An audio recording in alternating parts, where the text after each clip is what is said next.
नमस्कार दोस्तों, मैं नीलम सिंह स्वागत करती हूँ आपका हमारे यूट्यूब चैनल यूनिकलो अड्डा पर। आज हम बात करेंगे भारत के इतिहास की उस बड़ी घटना के बारे में जिसने ब्रिटिश शासन की नींव हिला दी थी। 1857 की क्रांति, जिसे भारत का पहला स्वतंत्रता संग्राम भी कहा जाता है। क्या आपने कभी सोचा है कि भारत में अंग्रेजी शासन के खिलाफ पहला बड़ा विद्रोह कैसे हुआ? कैसे आम जनता, राजा, महाराजा, किसान और सिपाही सब एक साथ खड़े हुए?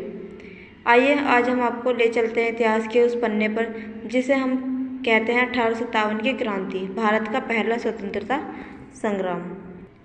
1857 की क्रांति भारत का पहला स्वतंत्रता संग्राम। तो इसमें हम देखेंगे इसका परिचय, इस भारत की स्थिति 1857 से पहले कैसी थी, विद्रोह के क्या क्या कारण रहे हैं, क्रांति की शुरुआत कैसे हुई, क्रांति का प्रसार और प्रमुख केंद्र क्या रहा, विद्रोह की विफलता के क्या कारण रहे, अंत और दमन देखेंगे और परिणाम और महत्व।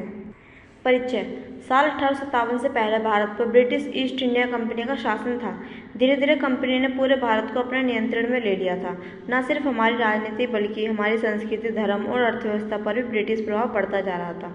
इस अन्याय के खिलाफ लोगों के मन में आक्रोश पनपने लगा था।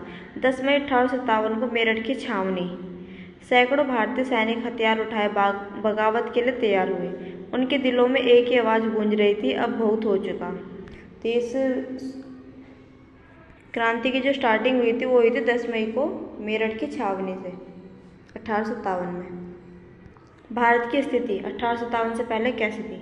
सन 1757 में प्लासी की लड़ाई और 1764 में बक्सर की लड़ाई के बाद ईस्ट इंडिया कंपनी ने भारत में अपनी जड़ें जमा ली।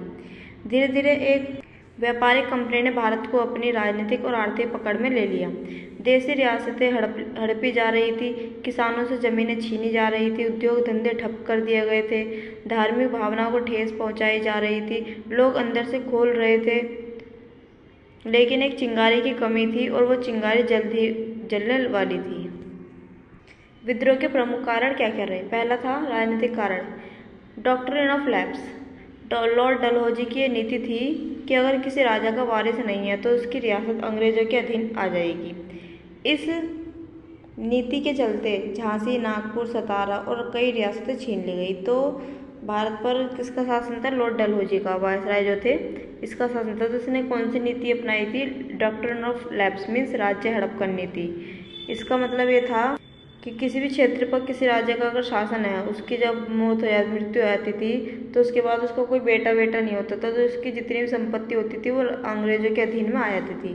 तो ऐसे करके कुछ क्षेत्र थे जैसे कि झांसी, नागपुर, सतारा और भी क्षेत्र थे जिनकी जो रियासतें थी वो अंग्रेजों के हाथों में आ गई थी। तो ये इन्हीं के अंडर में थे, अंग्रेजों के अंडर में। आर्थिक कारण क्या रहे?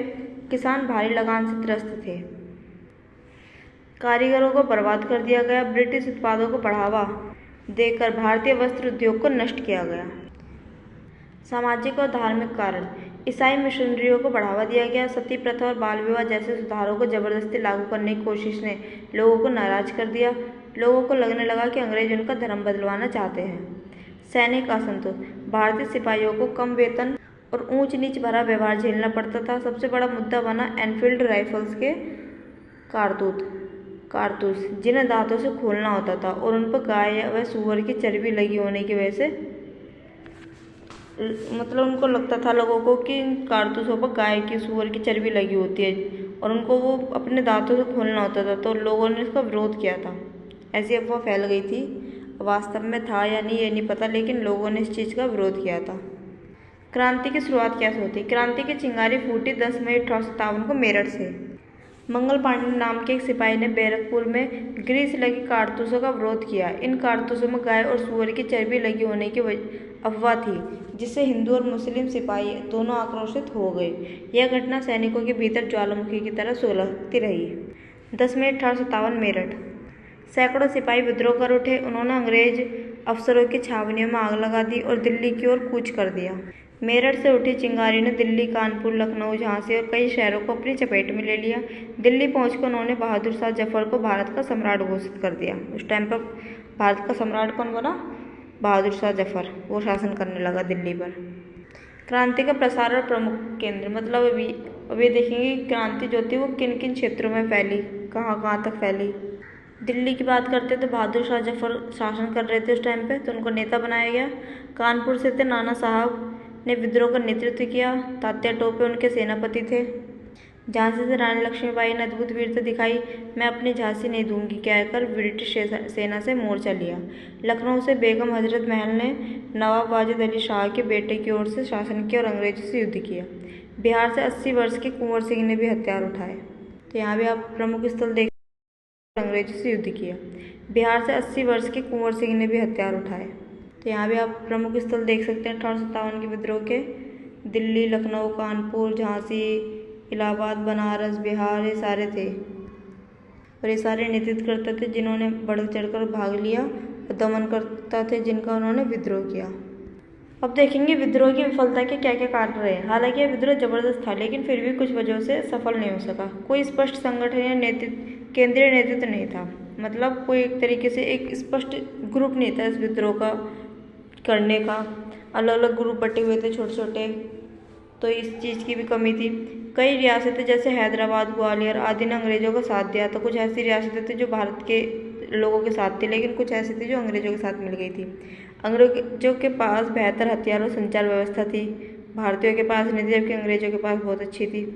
क्रांतिकारियों में तालमेल की कमी थी, इसकी वजह से भी विफल रहा ये विद्रोह। 1858 तक अंग्रेज एक एक केंद्र पर नियंत्रण पा गए।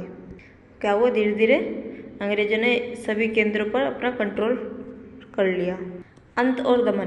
बहादुर शाह जफर को बंदी बनाकर रंगून भेज दिया गया, जहां 1862 में उनका निधन हो गया। रानी लक्ष्मीबाई झांसी में वीर गति को प्राप्त हो गई। नाना साहब गायब भी हो गए वो। तात्या टोपे को पकड़कर फांसी दे दी गई। ब्रिटिश सरकार ने बहुत क्रूरता से इस विद्रोह को कुचल दिया। तो 1857 की क्रांति की आधारित कुछ बुक्स हैं यहाँ पर, उनके लेखक हैं ये।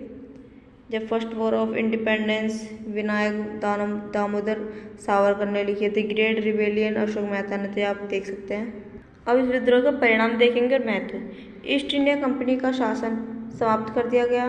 भारत अब सीधे ब्रिटिश ताज के अधीन आ गया। 1858 में भारत सरकार अधिनियम पास हुआ।